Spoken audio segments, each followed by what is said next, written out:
How do you feel about Governor Ron DeSantis? I think he's been a little bit too much milk toast. I think he's been he's when you look at how he got to where he's at, and now he's sort of turned on some things. I mean, I think it was a big mistake for him to say, I'm going to run for governor, I'm going to be the best governor, and then he jumped off that train, and now he's running for president. What is milk toast exactly? Milk toast is just basically somebody who's, he's like not assertive, not like this is what we got to do. You don't think DeSantis is assertive? No, I don't. No, I don't. I don't think he's assertive enough. There's problems. I live in Florida. I've been here for a couple of years. I pay very close attention to my communities and my counties and what's happening in this state. And I think that there's a lot of other things that education. There's some areas in education that he could really get on top of. I lived through Ian last year, where and the town I was in was wasted, and you go all the way down to Fort Myer, and people over there it's still devastating. And it's getting hit with a after a hurricane couple as of we political things, you get down there, you do some handshaking. Now it's like, where are you at? Where are you at? Didn't he build a bridge like within 3 days? And by the way, I'm very critical of Governor Ron DeSantis. Fine, a bridge, but it's like there's a fishing fleet down in Fort Myers. I just know that it's like the people of Lahaina. People are going to forget about Lahaina here in a little bit, and what we can't do is we have to. The one thing about leaders, okay, and I'm pointing it at you, Pat, because you talk about this and you show this in your organization. Your values are a part of it. It's the idea of being able to juggle multiple balls at the same time. I agree. The people in a great organization, the leaders at the top, they got no problem juggling multiple balls. Okay, anybody that wants to run this country better be able to do that, and they need to be able to do that. But they also need to be able to prioritize what are the top 2 or 3 things that I got to worry about every single day to make sure that the engines are running smoothly, the trains are moving on time. I got to do that as a president or as a governor. But I'm not going to drop these. Yeah. Not going to drop these. So how many balls do you think President Biden can juggle? I'm curious. It's a technical question. Maybe you know the answer to it. Yeah. Are they rubber? Soft? Yeah. Who else do you think? I got him to laugh. Who else do you think is, when you're looking at the candidates? I don't know how you feel about Vivek or how Nikki Haley did with the whole debate of Vivek is well spoken, and he's razor thin in terms of his experience. And a lot of people go, "Oh, Vivek, he's very well spoken, very articulate. He's razor thin in terms of his experience." So you ought to have him on and ask him about some of his background. We've had him. We did that town hall. We did multiple How things long ago? with him. So I'm sorry, a month I missed ago, that. 3 weeks ago. Yeah. Interesting. So do you?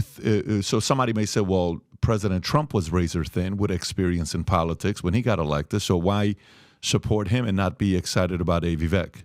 Yeah, it's not razor thin in politics. Actually, that would be a badge to wear. It's razor thin in life and people experience. And to me, that's a really important aspect of a leader, is having somebody who really has dealt with a lot of goods, bads, and uglies, a lot of organizations, a lot of employees, if you will, a lot of things, and had to make really tough decisions. Well, if he's too young and Biden is too old. Not young, inexperienced. I get it. Yeah. What's an idea? Youth is not a criteria for me. There's a difference between wisdom and being smart. Wisdom comes with experience and a lot of times age. The conversation these days is about Biden is he's too old. Trump's way more energetic, but he's only 4 years younger than Biden. Mm-hmm. What are your thoughts on this whole age restriction, especially even in Congress? What age should the president be? No, I don't think age matters as long as you got all the faculties and you're healthy. I don't think age matters. I really don't. I don't think age matters. Now we have a constitutional age for president, but 35, right? But but I think that's good. That's fine. Mm-hmm. You said when Trump was picking VPs, it was Newt Gingrich, it was Christie, it was yourself, and it was Pence, right? Yes. Who do you think right now, watching, there's a lot of different talks on who would be the VP. Is there anybody on stage at the GOP debate that could be President Trump's VP? I don't see anybody that there's talks of different people aside from Tim Scott. Do you see anybody that could potentially be the VP?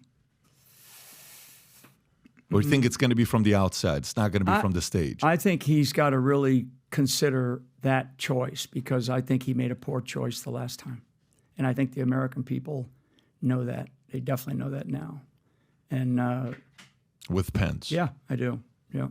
Do you and Pence have a relationship? No. When's the last time you guys spoke? Last time we spoke was the night that I left the White House. I actually disagree with pretty you. unbelievable. I disagree with you that he made a poor choice. Hang on 1 second. I want to understand the last time you guys spoke, what was that like? Was it, I told him that, that I'm sorry that I put him in any kind of a position. I wasn't quite sure, but, and we had a, intimate conversation. And intimate friendly or intimate straight up like? Intimate straight up like two men. Got it.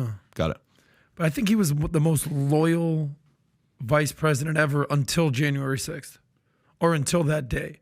I remember thinking, well, I don't Mike know. Pence. I mean, I don't know, because I left the White House, so I don't know what I can't define the loyalty factor. Well, everybody listening doesn't have the inside view that you had. Nobody does. But if you could just look at it from the macro perspective, this guy is the exact opposite of Donald Trump.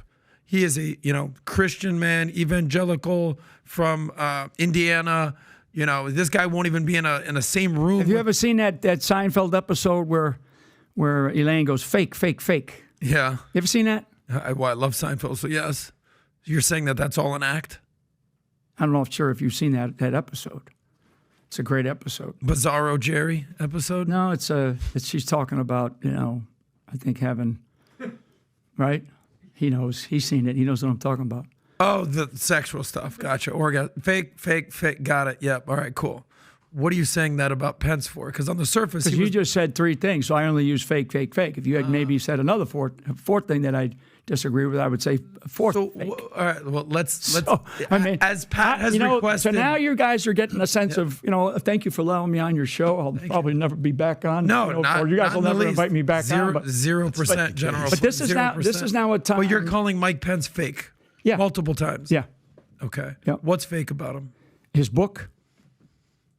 This book that he just came out with. Forget his book. Him. Oh no! Him. Because he's telling. You write these books. This is not a book about Mike Flynn. Mm-hmm. He wrote a book about him, and so you got to really dig into the book to see what kinds of things he talked about that are not true. Okay, so I can't judge him for the loyalty. I can only judge him for the moments that we met, talked, sat down, interacted in different cases. And again, and this will probably be the part that gets a lot of talk about this show. But why is it that we're always talking about politicians running for politics? That's a problem in this country. Okay? So for all of you and for anybody that's listening, all these people that bitch about politicians, and those people up there are corrupt. And that's all we ever talk about. We talk about politicians. Like you're asking me about politicians running for office again, instead of leaders that I know exist in this country stepping up and saying, you know what? Kind of like what Trump did. Trump could have said, I ain't going to do it. I'll get behind somebody and I ain't going to do it. Look at what that man has gone through and his family. I know what I went through.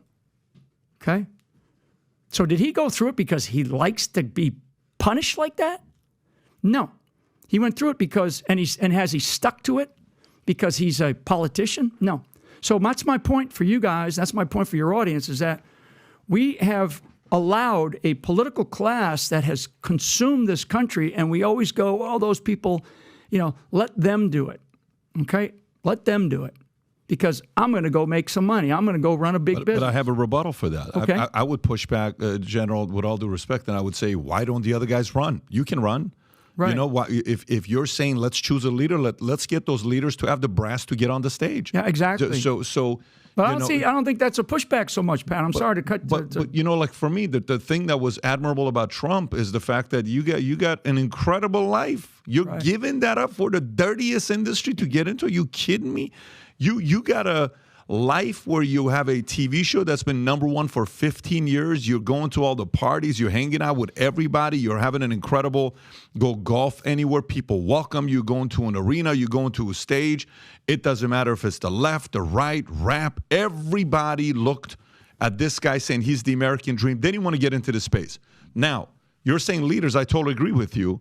We don't have a lot of leaders that are wanting to. So for me, I would think from a guy like you, I thought you would be a Vivek guy, because Vivek is a guy he's made his money. He made it at a young age. He's went out there, worked. You see pictures the other day, a video of him asking questions of Reverend Jackson. He put it on his Instagram when he was 18 years old, and he gave his, valedictorian speech. You're like, wait a minute, this guy's been planning for this for 20 years. This has not been a thing that he hasn't had, and he's selling America great. So anti-establishment. Yeah, and he's an anti-establishment guy. He wants to shut down pretty much everything. Now tear down all the agencies. He's got to deal with a lot of the controversy that he's got to deal with. He's going to have to face. Yeah. They're going to come after him as well. He's going to have to answer the question about the Soros, the World Economic Forum, which he is doing regularly back and forth. And that's normal. You're going to have to face that when you go through it. But as much as I agree with you, why don't you guys go behind closed doors and recruit people to want to run? Why is it that these politicians keep running? Because the same can be said, like even the Christian church. I'm a Christian, and my life changed in a dramatic way when I went to Shepherd of the Hills in L.A. and I met Pastor Dudley Rutherford. We've been best friends since 20 years. I changed my wedding date from a Saturday to a Friday just so he could do our ceremony, because he would preach on Saturday. And we have a very good relationship together till today. Life-changing. Our kids on Sundays would rather listen to him watch on the, on the screen than going to church, because they want to hear Dudley's way of telling stories. They love the guy. But I don't see them stepping up. I had a meeting with Pastor Dudley a few months ago, and a couple different pastors myself. I'm like, why aren't pastors running? Why aren't more military people running? Why aren't more, business people, like even when, who's the guy from Starbucks who ran? Howard Schultz. And he got trashed because, hey, he has to apologize about being a billionaire, and he kind of backed down a little bit because he wanted to run as a Democrat, and then he realized it doesn't matter who you are, Mr. Democrat or Republican. They're going to come after you. He then got a taste of his own medicine. And he had to give a little pushback like a man. But to me, kind of the box of men comment. To me, it kind of goes back to what we talked about yesterday with Brian and Ed, is the fact that, man, it's the climate, General Flynn, it's hard. It's so hard that it's getting some people where I visualize this conversation. This is what I visualize. I visualize the conversation. You know how Mark Cuban is kind of like, well, I talked to the wife and the kids. Well, I'm not running, okay? But I talked to somebody else yesterday who's in media who you know very closely, and he says, bullshit. This whole line everybody uses, I talked to my wife and kids, and I've decided not to run because we're going to do this. He says, Pat, can you imagine you having to talk to your wife and kids about running for office? If you chose to run for office, you're choosing to run for office. I agree with the guy on what he said. But with all the dirtiness that's going on, some people are just saying, you know what, I'm going to skip this. I'm just not going to do it. So there almost needs to be the conciliatory relationship. Some people like you that behind closed doors that come in and say, look, man, let me go through it. They're going to target you. They're going to ruin your life. Your kids are going to go through it. Your wife's going to go through it. Everyone's going to go through it. But guess what? You're going to die in 20 years, and America's bigger than you and I, okay? So if you love America, you love God, and you realize that you're eventually going to be dying, and your legacy can be to give back to the country that changed your life, you got to run, okay? Those types of people, are there people like that behind closed doors that are going around trying to nominate some of the guys that we think would make a good president? I don't know if that camp exists. Yeah, I believe that camp exists. I believe that people have leveraged their networks and their knowledge about how dirty it is, and try to convince people to to run. I think that some of those that you mentioned, what I wrote down here was people that are like really wealthy, that have the resources. They're so like a big businessman or woman who's run large organizations and done well. They then jump into the political arena, and it's like they're ashamed about their success. People should not be ashamed about their success. Trump is not ashamed about his success. He's not. He's a guy. It's like, hey, I worked my tail off, and I got a great thing. He talks about it. Romney was an example, and he's sort of like an in-between guy, although he's been in politics a long time. But Romney tried to do while he was running for president, he tried to do the blue jeans and, like a cool guy, like he's one of us, right? I mean, and it turns people off. Like, don't be something that you're not. If you're a good leader and you've done well in life, don't be ashamed of that. In fact, be proud of it. We look at you and we're like, man, you did it. I agree. That's what I want. I agree. Right? I want to look at a guy like you and go, man, this guy's done really well. How has he done it? Because he works hard. He's smart. He deals with people. He deals. That's with how I look at you. 33 years, 3-star. You know how hard it is to be a 3-star. Yep. When I was in the Army, when a 3-star walked into the room, we froze. Yeah, you go. I can tell you how many times I saw a 3-star in the 2.5 years for being in there. I fully agree. But why aren't those guys running? It's funny. I think that you described it with all of how much they're going to attack, right? So if you're not on that team, okay, and we've been talking, I don't, that you're not on that sort of team on the left. Sure. Okay, you're not on that team. They're going to come after you really hard, and why do we know that? How do we know that? Look at what they've already done. Yeah. So the infiltration, because you said, I want you to be specific. The infiltration that's been going on in our government has been going on for a long time. Trump was in history, in U.S. history, Trump is going to be, and he get pissed, but it's what it is. He's going to be kind of a blip in history, but it could be a blip that either shows that there was a guy that stood up at one moment in U.S. history that was fighting for everything that we believe in, that this country was built upon, and he was fighting for us, and we didn't get behind him. Or he wins again, and we have some breathing space. We have some breathing space because he's not the answer. He's not he's not going to be the answer to all of our problems. We got a lot of problems in this country. So, and in terms of other candidates, like in this case, because we mentioned Vivek, there are people out there, and you got to examine these people. As time goes on, I mean, there's no more examining me. You can go and look at whatever you want. It's all out there. Now, you might have to go to the 20th page on Google to find some real legitimate stuff, but there's no more examining me. As people are going to start examining these people, and it's starting particularly with Vivek, but others. Pence is another one. The analysis of, I mentioned his book, the kinds of things that he's done. A lot of these other guys that are at, like, they shouldn't even be on the stage anymore. If you can't get like 5% or something, it should be like a cutoff. Like if you're not 35 or older, or you don't get 1%, you're off the stage, kind of thing. So that the Axios had an article out today. I think it's today about they said, I think the title was, Trump may consider Vivek as a vice presidential candidate. Now, who knows where that comes from? But, and I'm fine with all that. I'm fine with all those type of decisions. But I just know that when I look at somebody, I'm looking at them and I'm saying, are you ready for what is about to occur? Okay? And what is about to occur is you are going to enter the gates of hell. Okay? You're going to enter the gates of hell when you go into this arena. And they're not going to be kind if you believe that this country should continue to be a constitutional republic based on this document, Bill of Rights, the Declaration of Independence, all of the greatness of our country, capitalism, right? Capitalism. You work hard, you can make a lot of money, go live a good life, give back, right? My old man used to teach all of us kids, the golden rule, right? Treat others like you like to be treated. Everybody, to me, it doesn't matter. I don't care what color you are. I don't care what suasion you are. If you're a good person, you're going to treat others like you like to be treated, right?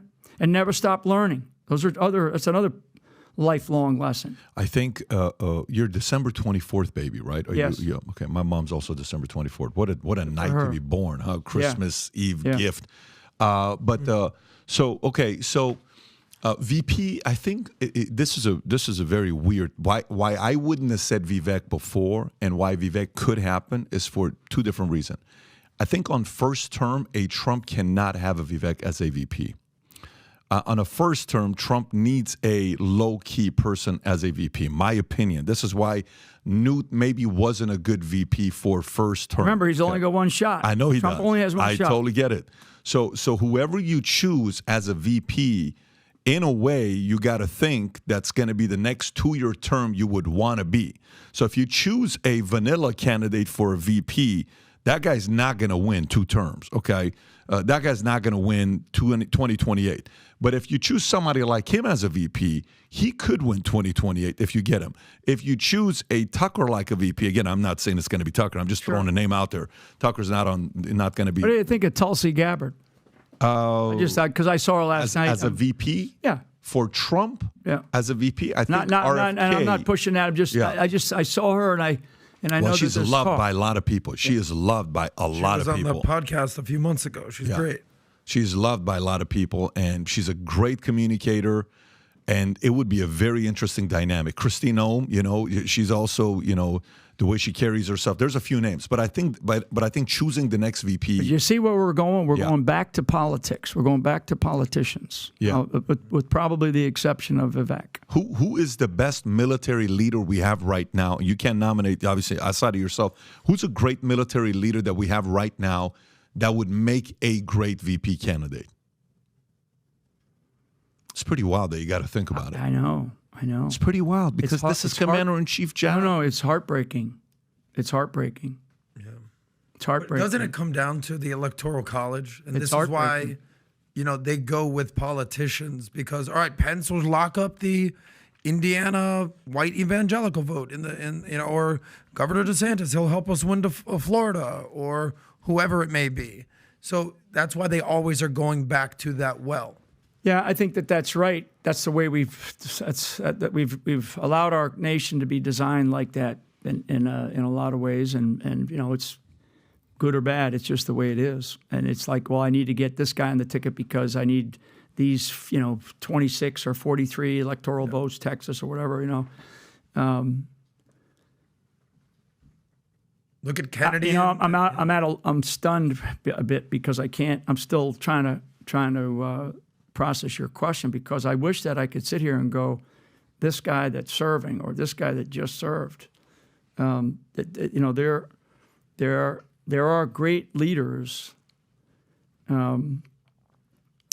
but you learn when you go up in rank that be careful that you aren't promoted in the likeness of those above you, and don't promote in your likeness. Meaning you want people that are going to tell you, hey, Emperor, you don't got any clothes on today, right? You want to, the best person in a room when everybody's about to make a decision to attack, right?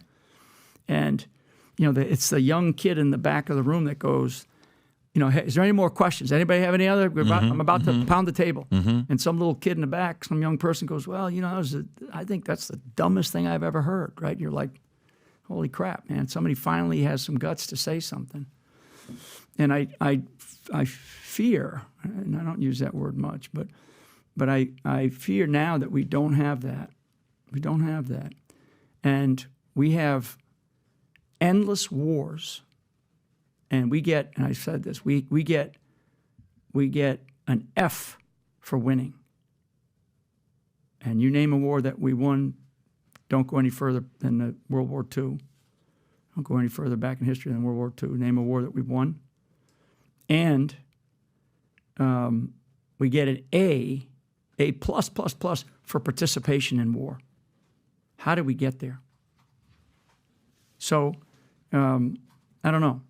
I just think that, we're in one of those places right now in this country where I do want people I want those leaders, those big leaders who are ready and frankly have the resources. Don't be ashamed that you've done well in life. I mean, in fact, use it to your advantage. That's the interesting thing about a guy like Vivek. He uses it. He talks about how he made his money, But I think that people they start to examine some of the eaches and some of the details of how. There's a lot of angst against the pharmaceutical industry in this country. Pat could talk for days about that. Yeah. The only pro I would see of that is how FDR. And you know why I say that? You know why I say that? Because I just mentioned Vivek. from the no, totally. I know how he made his money, and I know his background. What the criticism of what happened with the drugs he bought, and how some of these things were ones that the companies that went out of business too. Went out of business. He bought them, and totally get it. I've watched that video. I've watched all the criticism video of him because I get bombarded with those videos hundreds at a time. Yeah. But I think about Joseph Kennedy, complicated character, right? FDR used to learn about all the fraud that was going on in the SEC, in the stock market. Why? Because he kind of knew how to do it himself, right? So FDR brought Joseph in. It's like, hey, this is what we're going to do in a clean house. And, the stock market, Great Depression, which, again, Joseph was a part of. He knew how to manipulate it. Vivek knows how the big pharma stuff works. So what if he comes in and he works with some of these guys and changes some of the patent laws, and we take, big pharma from advertising? That's when. Now, by the way, he doesn't have to be a VP. He can still play a leadership role. I'm just saying if he does. The thing about him is we're assuming that he would even want to be a VP. He said himself, I have no desire to be a VP. I want to be a president is what I want to be. If you have any final thoughts on this, I want to transition into Prigozhin to get your thoughts on that. But if you have anything to say. Secretary of the Treasury. Secretary of the Treasury for him. I think he'd probably do a really amazing job. Wow. Vivek. Okay. Now, I don't. Again, I haven't spoken to him, haven't had a conversation with him, and he, he's doing what he's doing. But I think when you look at that position, that's a very, very powerful position. Would he be better than Mnuchin or Yellen? What would it be different? I think he's got a, and again, it's not those guys were good people, and I know them, but I think this guy, he sees a future that's different because of where he has been. And I think that I'm not going to. I am sort of really digging in to all of them, particularly him, but to all of them, and seeing where is their heart. Okay.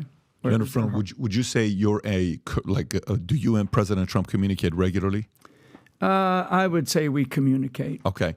You know how Christie is the one that helped Trump pick Ray or some of these guys, because Christie was supposed to be the VP. So, hey, why'd you listen to him? Their buddies are they're longtime New York buddies. New York buddies. And now Christie's going after Trump and all that stuff. How important is the team you pick to help you pick, if that makes sense? How the filtering team? How do you trust the filtering team? Because Trump only knows you since 2015. So when you come in 2016, for a guy that's not been in politics, so you're saying let's not get people that are in politics, let's choose people that are leaders, that are not in it. Yeah. How do they create the filtering team, the advisors to help them pick the team? Yeah, I think that one of the things that did happen in the 2016 transition into taking over in 2017 was the Republican Party stepped in and did it all. When you're elected as president of the United States, you have to hire in about 6 months. You've got to hire somewhere between 3,000 and 4,000 people.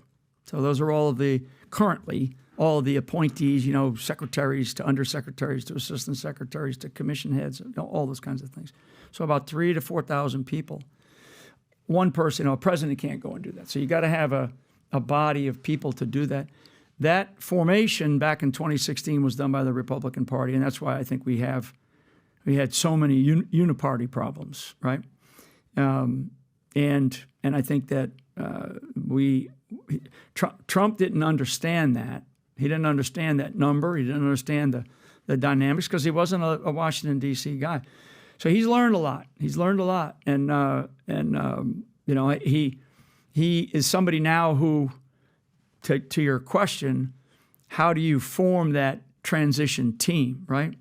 So how do you put together the right type of people that they don't want anything other than what's best for the country, okay? So to put the best person as a Secretary of Treasury, and then you got to let the Secretary of Treasury or the Secretary of Defense, they have to pick their team, right? Not because you were a big donor, so you're going to go as undersecretary of something, right? Or you're a big donor, you're going to go over to a really important key relationship that we have as an ambassador to Japan or South Korea, right? Or you're going to go to Europe and you're going to be an ambassador because you gave you contributed, $1 million, right?